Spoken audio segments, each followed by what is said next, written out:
এমনিতে বাংলাদেশ একটা যুদ্ধ অবস্থার মধ্যে রয়েছে। আমাদের প্রতিবেশী রাষ্ট্র মিয়ানমারে গেল কয়েক বছর ধরে যুদ্ধ চলছে এবং এর খুব বাজে একটা শিকারে পরিণত হয়েছি আমরা। আমাদেরকে ১১-১২ লাখ রোহিঙ্গাকে আশ্রয় দিতে হয়েছে এবং রোহিঙ্গারা এখনো আসছে। এবং যেটা আমরা জানি যে রাখাইন যে আমাদের প্রতিবেশী রাজ্য মিয়ানমারে, সেটা বিদ্রোহী গোষ্ঠী দখল করে নিয়েছে এবং সেখানে মানবিক সাহায্য পাঠাতে করিডোর নিয়ে নানা আলোচনা চলছে। এবং এটার প্রভাব বা ফল আসলে কতদূর যেতে পারে সেটা নিয়ে নানা আলোচনা চলছে। আমাদের রাজনৈতিক দলগুলো এবং জনগণ এ নিয়ে উদ্বেগ উৎকণ্ঠা প্রকাশ করেছে। এবং আমরা যেটা দেখছি যে আমাদের আরেক প্রতিবেশী রাষ্ট্র ভারত এবং পাকিস্তান যুদ্ধের খুব কাছাকাছি অবস্থান করছে। যেটা পাকিস্তানের তথ্যমন্ত্রী বলেছেন, বলার পরেও ২৪ ঘন্টা বা তার বেশি সময় হয়ে গেছে এরই মধ্যে, যে ২৪ থেকে ৩৬ ঘন্টার মধ্যে ভারত পাকিস্তানে হামলা চালাতে পারে, এটা তাদের কাছে গোয়েন্দা তথ্য রয়েছে। এবং পাকিস্তানের উপপ্রধানমন্ত্রী কিছু আগে আমি যেটা দেখলাম খবরে, যে তিনি বলেছেন যে পাকিস্তান নিজ থেকে উস্কানি দিবে না, কিন্তু ভারত যদি হামলা করে বা আক্রমণ করে পাকিস্তান তার কঠোর জবাব দিবে। এবং আমরা যেটা দেখছি যে ২২শে এপ্রিল কাশ্মীরে সন্ত্রাসী হামলার পর থেকেই দেশ দুটি মুখোমুখি অবস্থান করছে এবং একে অন্যের বিরুদ্ধে বেশ কিছু পদক্ষেপ তারা নিয়েছে এবং যেটা বোঝা যায়, ধারণা করা যায় যে যে কোনো মুহূর্তে তারা যুদ্ধে জড়িয়ে পড়তে পারে।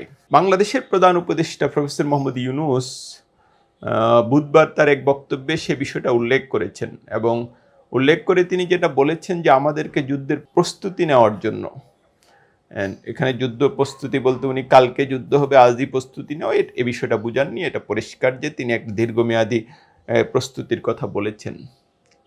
এবং তিনি নিজে যেটা উল্লেখ করেছেন যে তিনি ব্যক্তিগতভাবে যুদ্ধের পক্ষে নন, কিন্তু সামগ্রিক যে পৃথিবীর বাস্তবতা, এতে তিনি বলেছেন যে যুদ্ধের প্রস্তুতি না নেওয়া হবে আত্মঘাতী। এটা আসলে খুবই সঠিক কথা বলেছেন।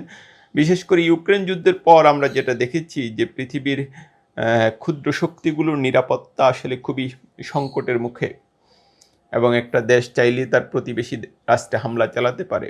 এবং আমরা তো দেখছি গাজাকে কীভাবে মাটিতে মিশিয়ে দেওয়া হচ্ছে। পৃথিবীতে কোনো মেকানিজম এর বিরুদ্ধে কাজ করছে না, বরং বিশ্বের পরাশক্তিগুলো আমরা দেখছি যে ইসরায়েলের এই বর্বরতাকে সমর্থন করছে। এই প্রেক্ষাপটে বাংলাদেশের আসলে সামরিক বাহিনীকে ক্ষমতায়ন, সশস্ত্র বাহিনী সামরিক বাহিনীকে ক্ষমতায়ন করা এবং একে শক্তিশালী করার কোনো বিকল্প নেই। আমাদের অর্থনীতি যেমন শক্তিশালী করতে হবে, তেমনি আমাদের স্বাধীনতা সার্বভৌমত্ব রক্ষার্থে সশস্ত্র বাহিনীকে শক্তিশালী করাটাও এখন অনিবার্য। এই যে বাংলাদেশ যখন এক ধরনের যুদ্ধ পরিস্থিতি কিংবা নাজুক অবস্থায় রয়েছে, তখন আমাদের বিডিআরের সাবেক প্রধান মেজর জেনারেল অবসরপ্রাপ্ত ফজলুর রহমানের একটা বক্তব্য নিয়ে খুব বিতর্ক তৈরি হয়েছে। বক্তব্য বলতে সোশ্যাল মিডিয়াতে একটা পোস্ট নিয়ে।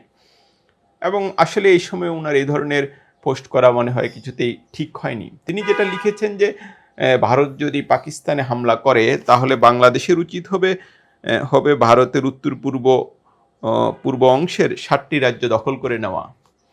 এবং তিনি বলেছেন যে এ ব্যাপারে চীনের সাথে যৌথ সামরিক ব্যবস্থা নিয়ে আলোচনা শুরু করা প্রয়োজন বলে তিনি মনে করেন।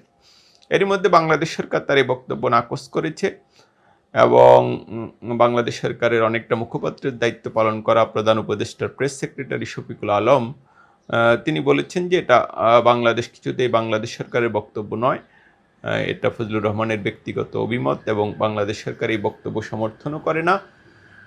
বাংলাদেশ বিশ্বের যে কোনো দেশের স্বাধীনতা সার্বভৌমত্বের প্রতি শ্রদ্ধাশীল।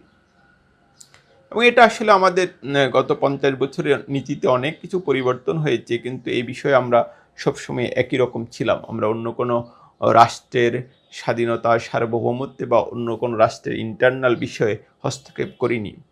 কিন্তু যেটা দেখা যাচ্ছে আমাদের নিয়ে নানা সময় হস্তক্ষেপ করা হয়েছে, আমাদের আভ্যন্তরীণ বিষয়ে অস্থিতিশীলতা তৈরির নানা চেষ্টা হয়েছে। এবং পাকিস্তানে যে কাশ্মীরে যে সন্ত্রাসী হামলা, সেটা নিয়ে পাকিস্তানকে দায়ী করা হয়েছে। পাকিস্তান আন্তর্জাতিক তদন্ত চেয়েছে, কিন্তু সেরকম কোনো প্রস্তাবে ভারত সাড়া দেয়নি। কিন্তু পাকিস্তানে যেসব সন্ত্রাসী হামলা হচ্ছে, এসবের অনেকগুলোর পিছনে তৃতীয় রাষ্ট্র হিসেবে ভারতের হাত আছে কিনা সেটা নিয়েও কিন্তু প্রশ্ন রয়েছে।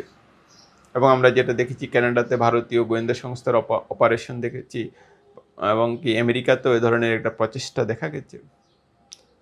তো সব মিলিয়ে সে এরকম একটা অস্থির সময়ে ফজলুর রহমানের আসলে এরকম বিতর্কে যোগ দেওয়া ঠিক হয়নি। তবে বাংলাদেশকে তার ভবিষ্যৎ সুনির্মাণে অর্থনীতির পাশাপাশি শিক্ষার পাশাপাশি সামরিক শক্তি তো বলীয়ান হওয়া প্রয়োজন।